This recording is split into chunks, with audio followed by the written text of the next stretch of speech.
Welcome to another video. My name's Josh, and I'm here with Rex Hauser, Mason, Michigan. running for city council. Yes, out of the frying pan into the fire.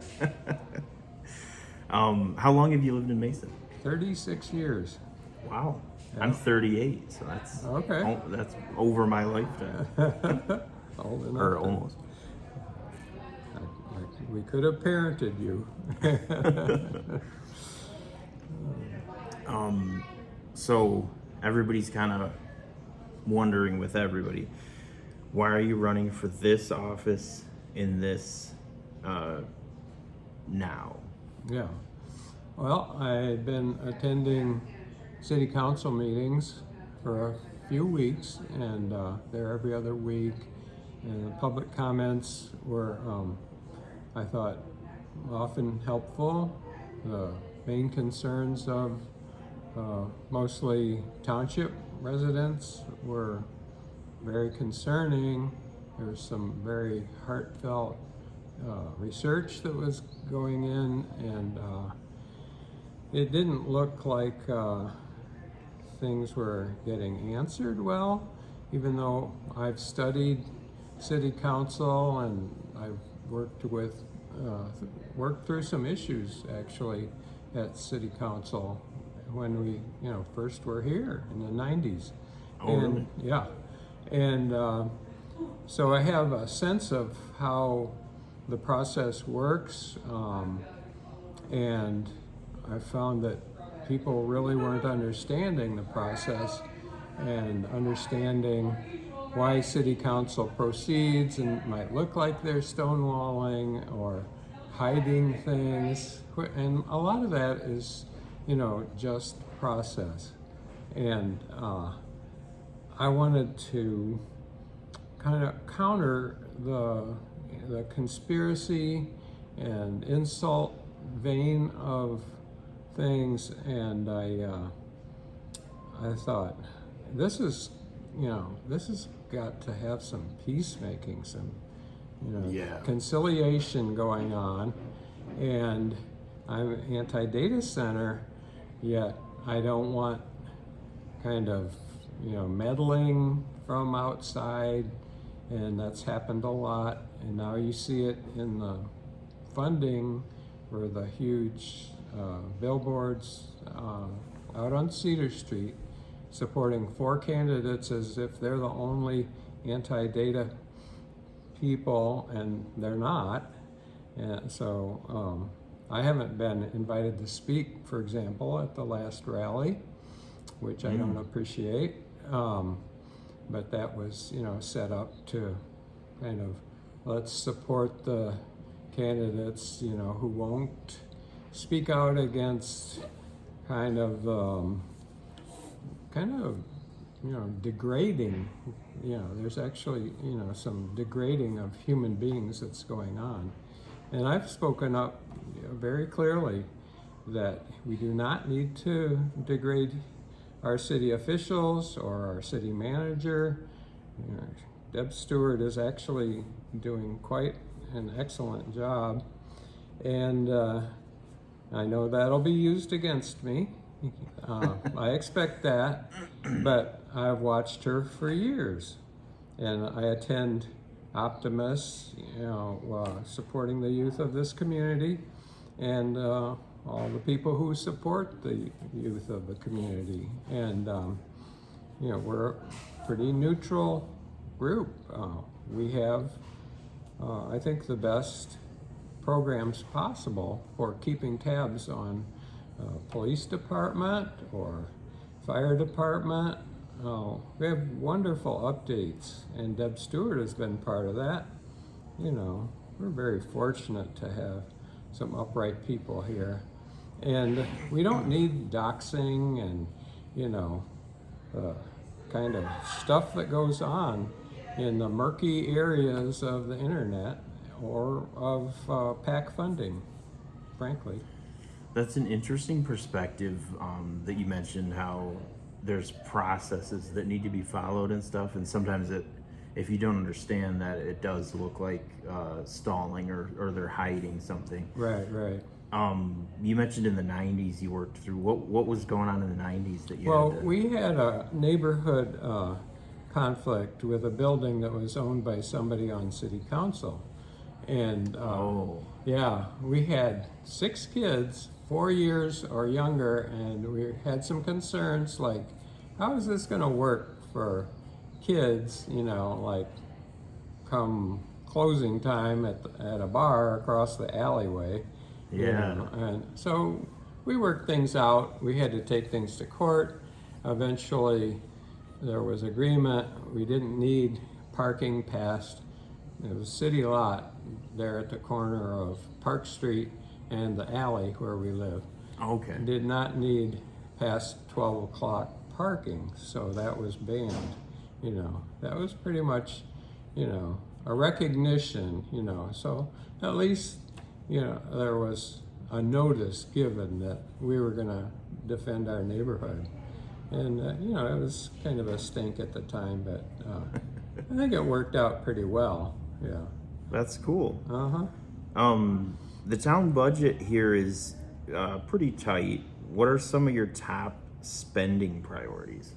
Oh, very good. Well, there are important issues of roads and funding for the police. It's very difficult to attract at the same funding or salary level police that would go elsewhere, and so that's all laid at the feet of problems with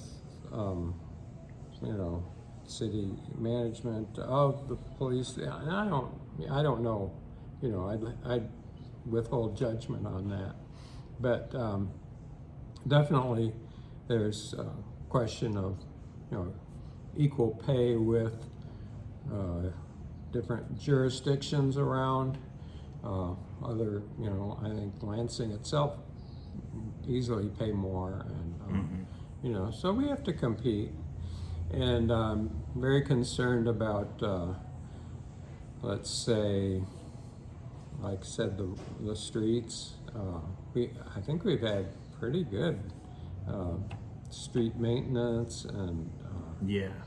I think we need to look at maybe development.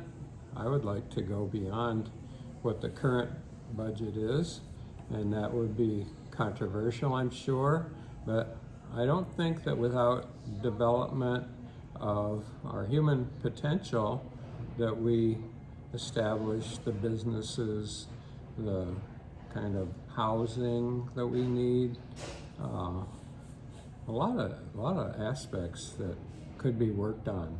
I think kids who are interested, and they don't have to limit themselves to manual trades either. For a mix of mental and manual training. So it makes life more interesting. That's my background, so I'm projecting, I guess. But What's your background? I've been in academia. I'm trained in multicultural issues, especially Hispanic ones, and I have a background in real estate, which I'm proud of. Interesting. I like to joke I learned more about people in real estate than I ever did in school. Yeah, and so volunteer work, very important to me. Has never been, since I moved to Mason, never been a year without involvement with my church or Optimus or Mason Community Services. A very valuable outreach group, very helpful. And that would be one where Elaine Ferris tries to humbly do her work, and she gets slammed for her position at City Council, ignoring all the stuff she does for farmers market and so forth. But I think I think broad-minded is important. Ever since I was a teenager, listening and helping, Oh yeah. that kind of thing. So, yeah, I have a good, I think, varied background. Not to brag, but yeah. No, that's good. Yeah. Uh-huh. When it comes to it, it seems like this election is a one issue It election. seems, yeah, and people have tried to paint it as such. Right. Yeah. And there's other things going on Right. that we should pay attention to as well. Yes. How would you make decisions when kind of the public is upset or opposing your point of view? Uh-huh. How do you kind of reach those people? Oh, that's an excellent question. I think you explain carefully, point by point. You address their real beef or find out what it is. People don't know that it's a lifetime investment for a lot of rural residents out near proposed or possible data center areas. That's so central, and that doesn't get addressed. I'm sorry. That's heart-wrenching, especially, people getting up and defending, what they put their life savings into. Right. Our source of wealth. It's probably, a great honor to have property, to have it defended. It's in our Declaration and in our Constitution, as part of what Americans are, So there's a moral and there's a financial, aspect. So that's an example of, what's really bothering people. Yeah, address those issues and try to resolve, what you can. Do you have an example of a time that you changed your mind after listening to somebody? That's very good. I can't think of it right now. Maybe, I think with like trans issues over the last couple of years, I've learned so much.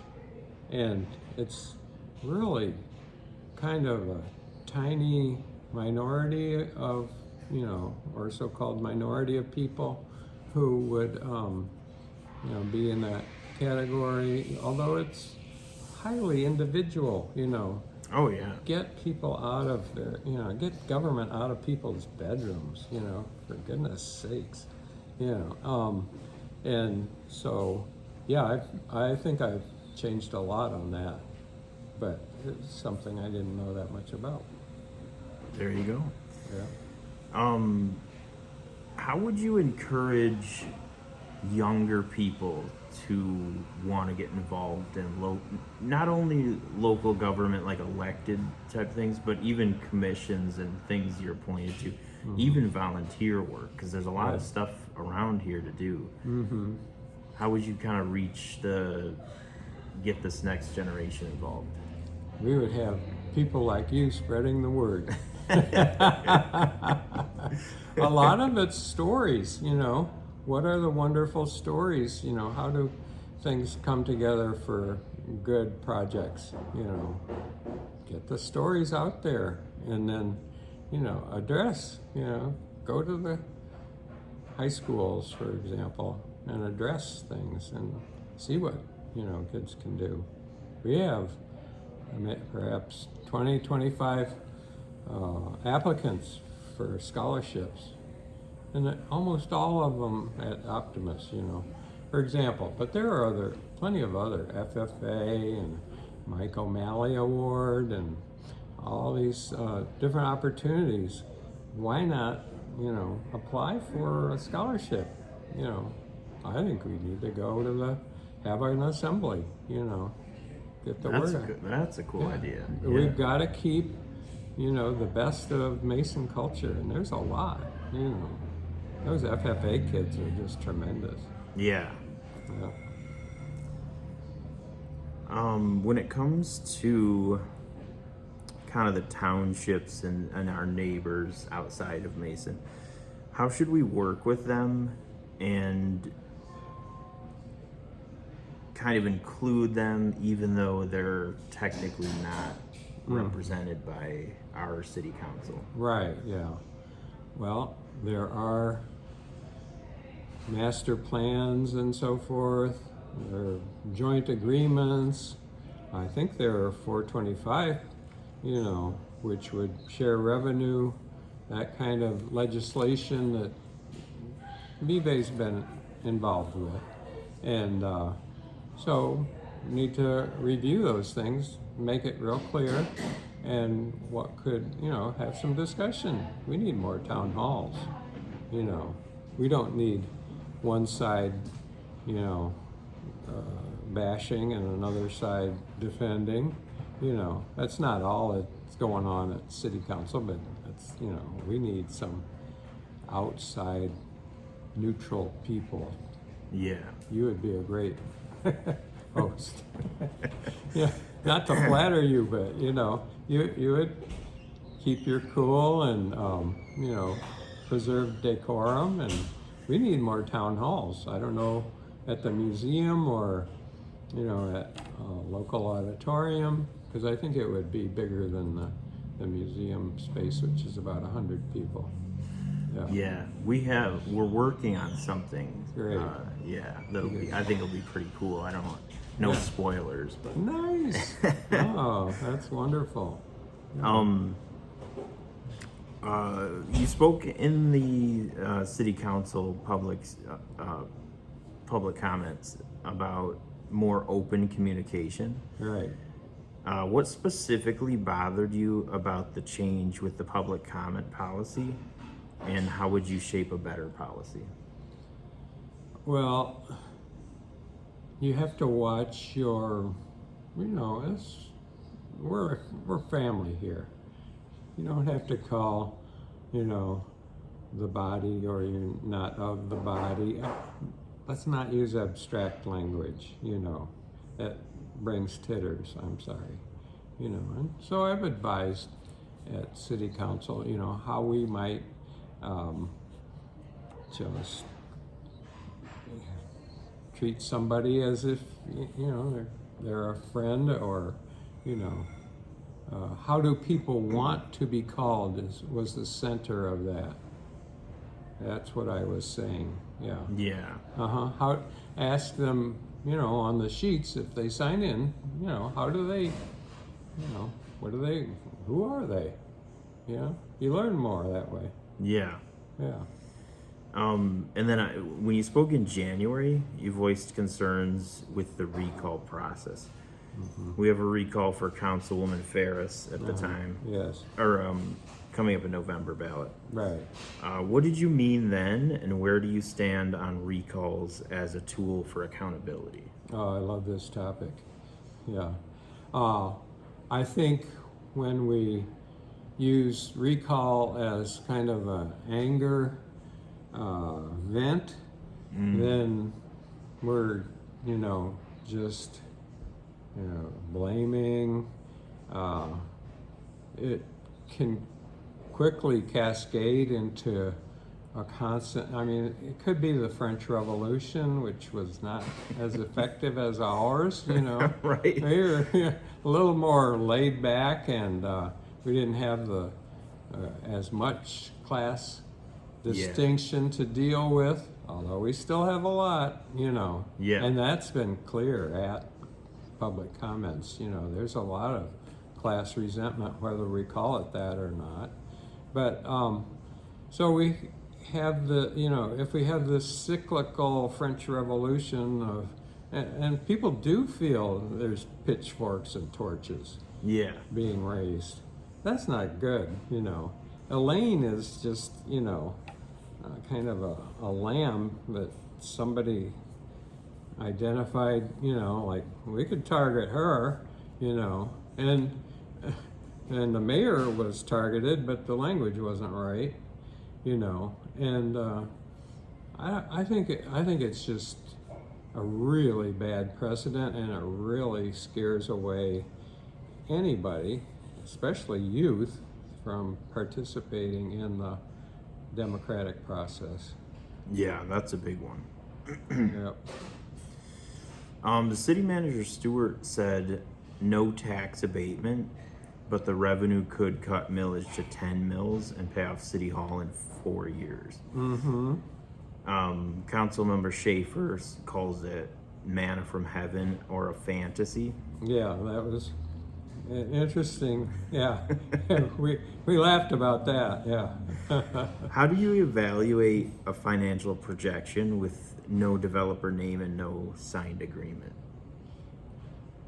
It's sorry, but it's par for the course because of the defense of the entrepreneur, and that's in law. You know that we have to respect that entrepreneurship, and it's difficult. Well, you know, most of the anti-crowd is saying, and with lots of justification, we don't have the common good in mind.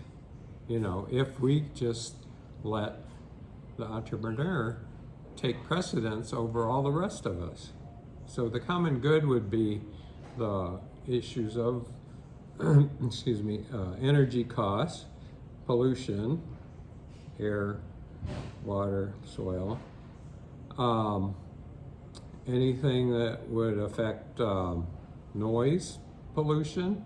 So that's been addressed very well by Alyssa Day and her friends. And although it might not be doable, you know, you have Eagle and you have all these things, you know, all these things that actually John Bircher has tried to address. You know, he actually did review 1,000 pages. People couldn't believe that. I believe it. Yeah, he's very capable, and however he comes down, you know, we need him in city council. We need him very much. And people call me a traitor on that, I'm sure. You know, that would be, you know, that's part of the marching orders, let's say. Right. That's serious, you know. Don't be your own person. There is a groupthink, right? You know, and he's tried to debate things back and forth in his own mind. You know, what is best for Mason? You know, Deb Stewart would be in line with this too. What's going to be best, but you know, if that comes in conflict with what township people want, residents want, you know, that's sad, you know. I mean, from my point of view. But so when you're an elected official, you do have you know, what they call the you know, fiduciary duty. You have to protect the financials of the city, you know, and that's rough, you know. Yeah. That's not always the high moral ground, you know. But yeah, what are you gonna do? So, am I on topic still with you? Yeah. Yeah. Okay. Yeah. Well, that kind of leads nicely into the next question. Uh-huh. What was kind of the moment you decided to go from commenting at the podium to running for the seat? Was there a specific? The abuse. That was it for you? The need for reconciliation. Yeah. This is not part of my religion, you know. Yeah. Yeah, it has. And my religion is not very well known, but, you know, there's a place in the public sphere for, you know, good ethics, people treating each other right. Mason values, which is friendship, getting along, you know.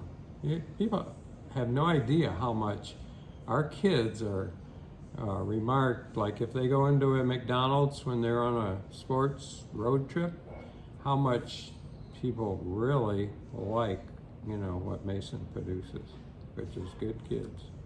That's cool. Yeah. That's interesting to know. Oh yeah, it's been that way for decades. Yeah, we're very proud of it. Lansing State Journal mentioned that the Mason meetings are contentious. long and contentious was the Yeah. quote.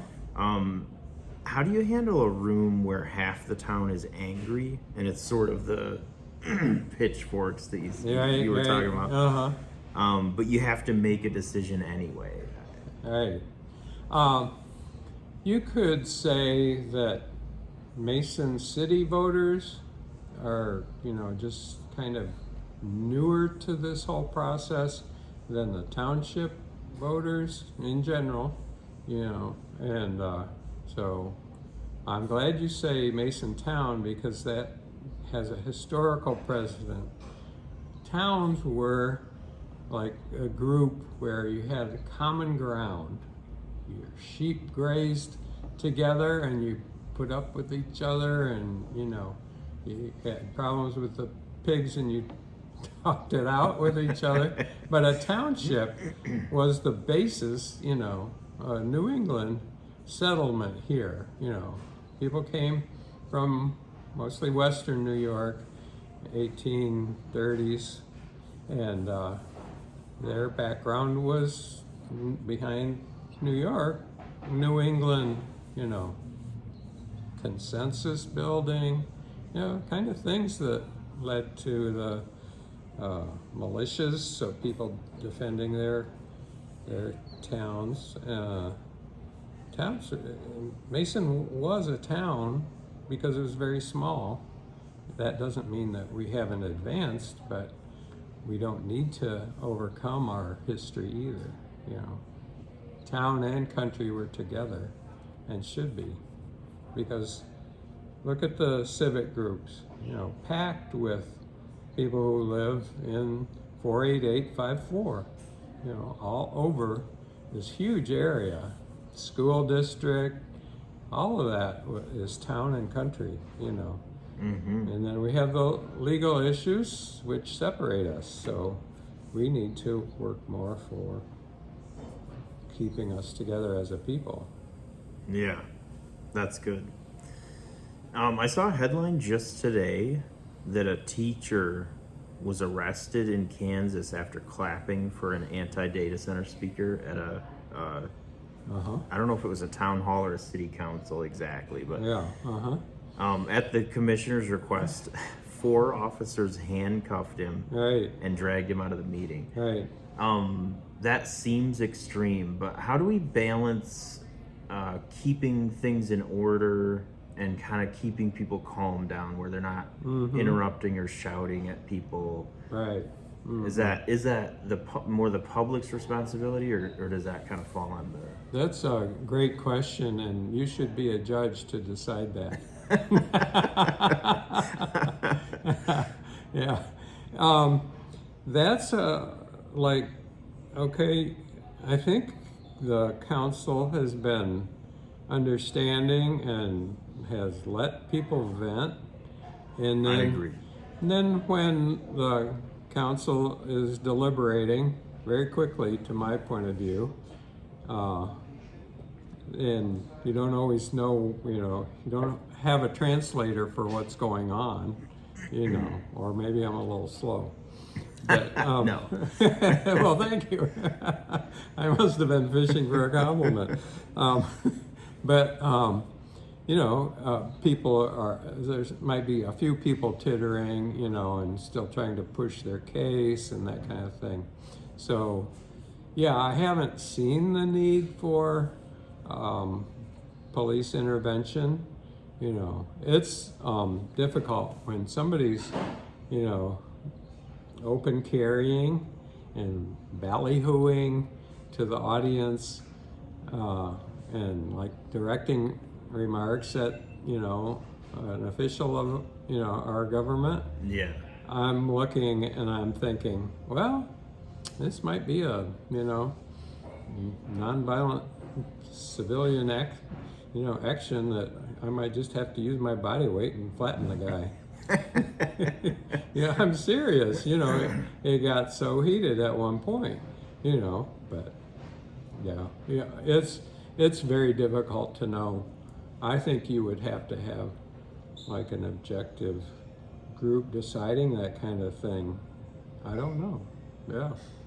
No, it's gotten heated, but I think there have been conciliatory. There's been a few changes. I think our mayor has, come around to becoming more of a diplomat, and there's good potential here. I agree. Uh-huh. Is it so? These are a couple comments that I took from different pages and stuff. Is it prudent to allow one individual to serve on multiple city commissions or boards simultaneously? Not so much prudent as very necessary, because volunteerism is so low. So anybody who's got a critique on that needs to get in there and serve, and know what service is like. Yeah. And please, don't feel that you have to be slammed for doing it.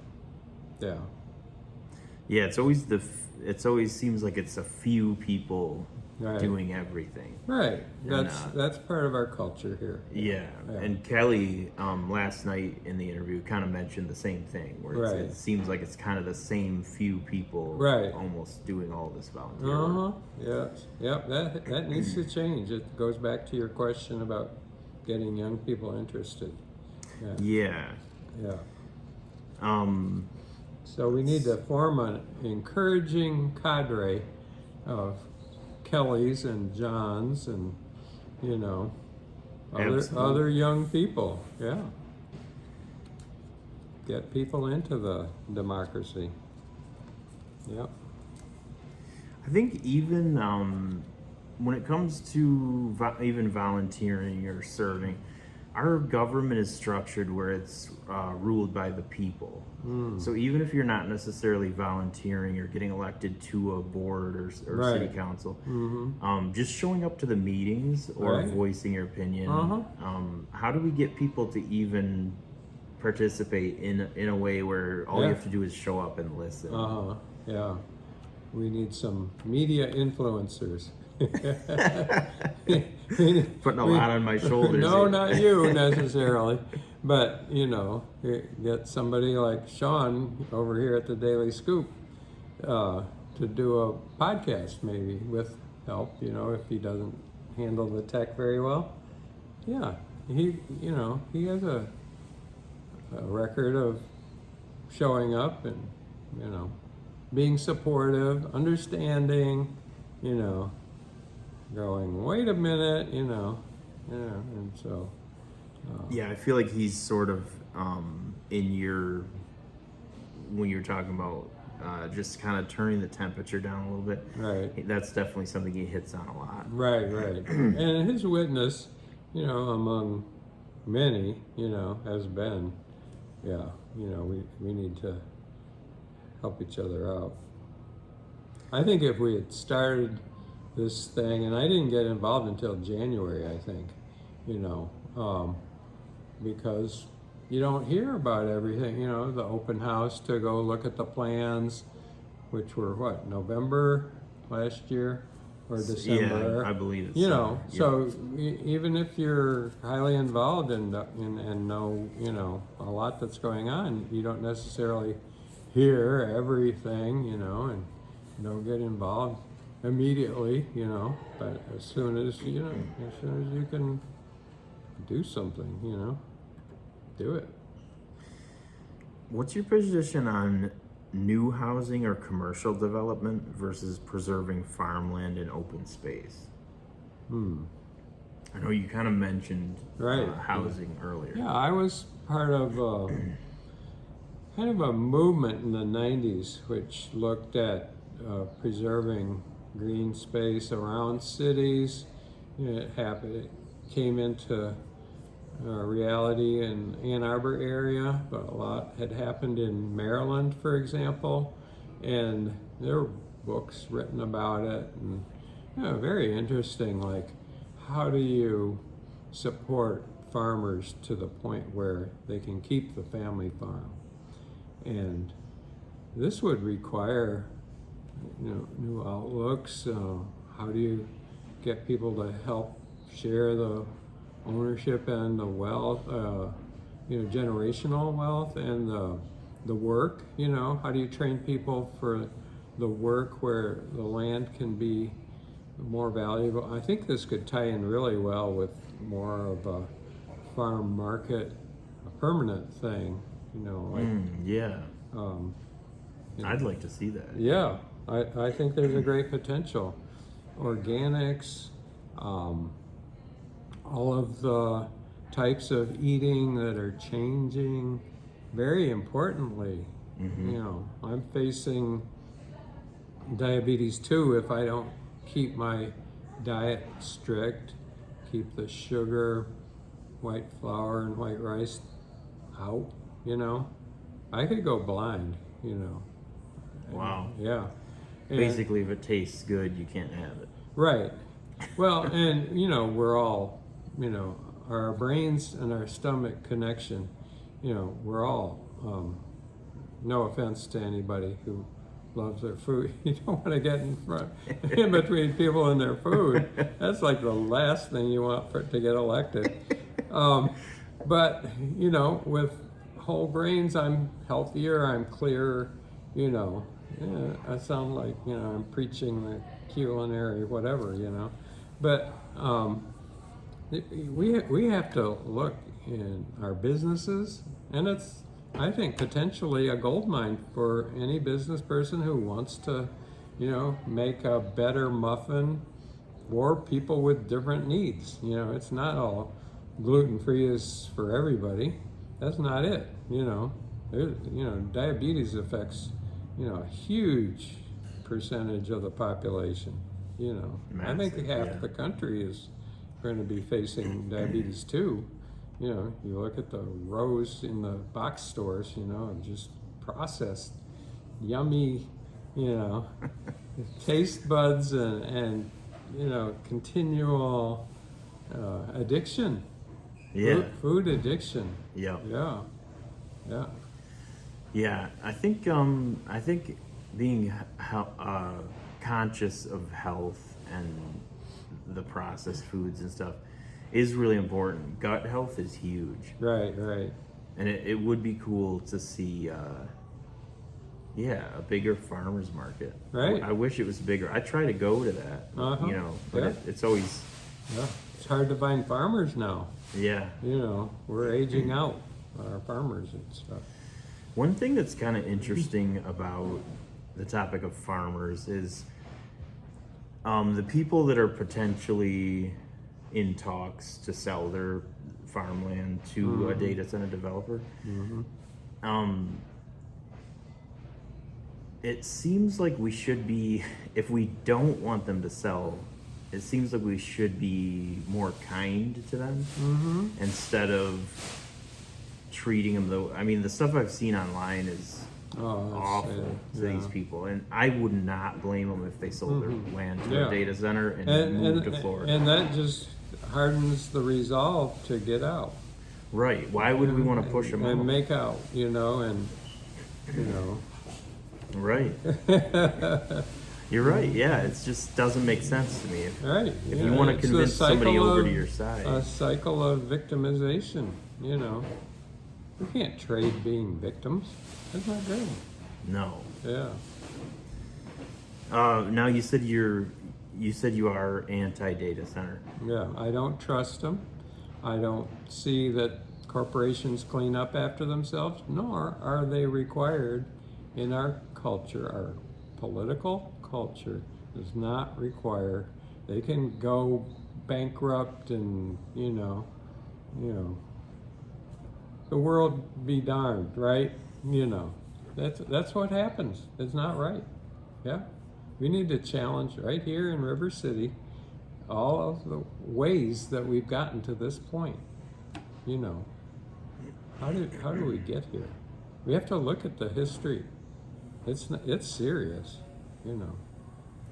Where have you gone? Where have you found the best information when doing research about data centers and that topic in general? I read a lot of mainstream. Lately, I think even on like CBS, which I don't watch all the time, but they have some recent reports. You know, it's very much a popular cause. You know, I've heard from friends, like a report on a Wisconsin data center that was just disastrous for its community. And it's What happened there? I have to look into it to get the specifics, yeah. But just like I think he had issues of change of ownership and then deserting the property and that kind of thing. So yeah, I need to look into that more. But you know, there's just like all over the country stories, and Georgia's a key example. You know, Elon Musk in Georgia, you know, just not good. Yeah, the energy rates, nah. Yeah.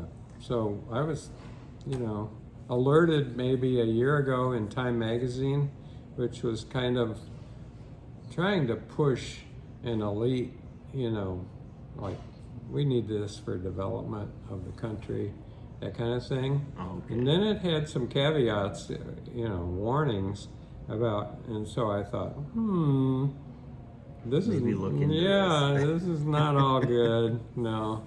And so, you know, I you know, have a variety of sources and reputable, you know, yeah. It's not all online.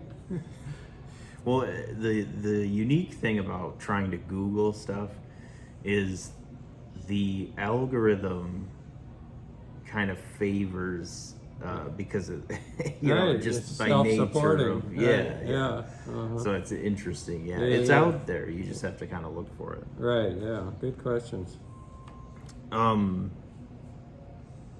What's your favorite place to eat around here? We enjoy the vault and the sandwiches. Yeah, Very good. get some multi-grain bread there Yeah. on your sandwich.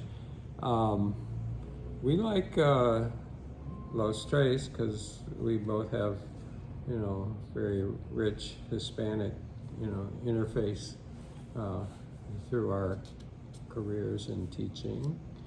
So we taught college Spanish, and my wife retired like 8 years ago, and Do you I'd speak gotten Spanish?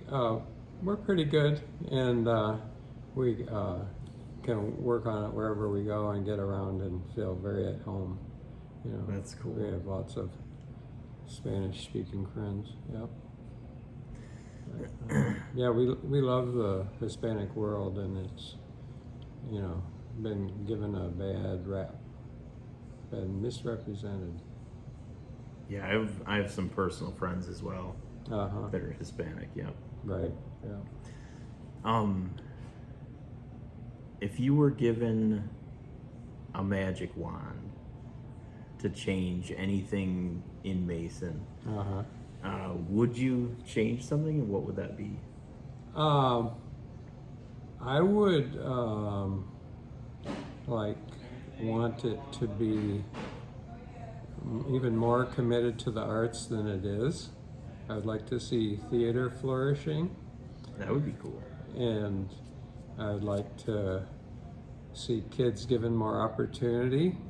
You know, one of our kids was in musicals at the high school, and he was thinking of pursuing acting actually professionally. And I'd like to see maybe people's homes develop to where we could welcome guests. I often thought that Stratford, Ontario, could be a kind of model for what we could do with the arts and with bed and breakfasts or Airbnbs. You know, Yeah. there's a lot of potential here. We have some beautiful homes, Yeah, for sure. and homes that could be made beautiful. And we do need to somehow provide incentives for homes to be renovated without turning them, you know, completely modern if that's what people don't they don't want the totally modernized, and but it takes training. That would be part of a training program for Mason youth to develop skills that be very saleable. Yeah. What's your sort of door pitch, like when you go campaigning? It has to be very short. Hi, I'm Rex Hauser. I'm running for city council, and it's about all that people want to know. They just meet you as hopefully as a total person. Yeah.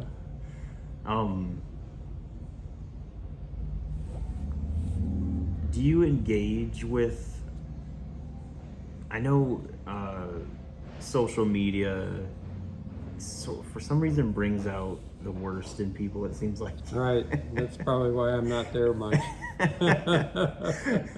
Would you consider engaging more? Like, if you win city council, would you engage in comment sections and I'd love that. Try to communicate kind of what's in an effort to be open to the public and stuff? Right. Yeah. Because it's sort of a reflection of going to the meeting. Like, a lot of people maybe work late or they're busy, can't go to the meeting. Yeah. No, I can see that. Even though the service to the public is pretty much unpaid, $72 does not cover even the research that you would do to go into a meeting, much less the meeting and some of the, stuff that happens. Right. But I think there needs to be some kind of eventual structure for people to, have more time and have more pay. Not me, but eventually, so that young people could be more involved and they could do, partial jobs, so they could do, public service. I think that'd be, a good initiative. Yeah. Yeah. But I think. Thank you. Yeah. That's a good ask, a good accountability question for you from you. Is there anything that about you, maybe your experience, anything at all that you'd like the public to know about? Maybe something that would factor into work out good for being on city council, or? Oh, that's a good question. That's a very open question. Like, I don't know. I would like to, love to talk genealogy for a few hours. My wife is very involved in DAR, a whole cool community across Greater Lansing.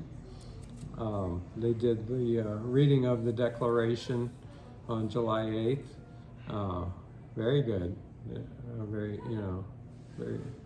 heartwarming type of thing. But history is so important to me, and I have a patriot that I haven't claimed, although it would be very simple. I could be a son of the American Revolution. And then, I just work on, I keep trying to write, the story of how the Scots-Irish family came, had 9 children all total, Wow.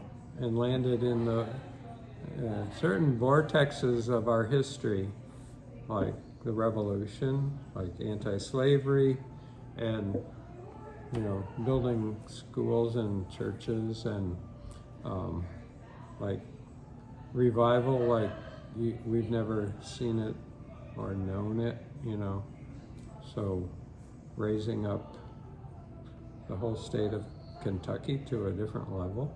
I mean, this was part of my mother's family history, so I don't know how cool. interesting that is for people, but it does It's have a interesting to bearing. me. Yeah. Vortexes of history, under one name. Crazy. Yeah. Well, I appreciate your time. Thank you. And I thank you for being open and willing to talk to me. I appreciate a good interviewer. Thank you.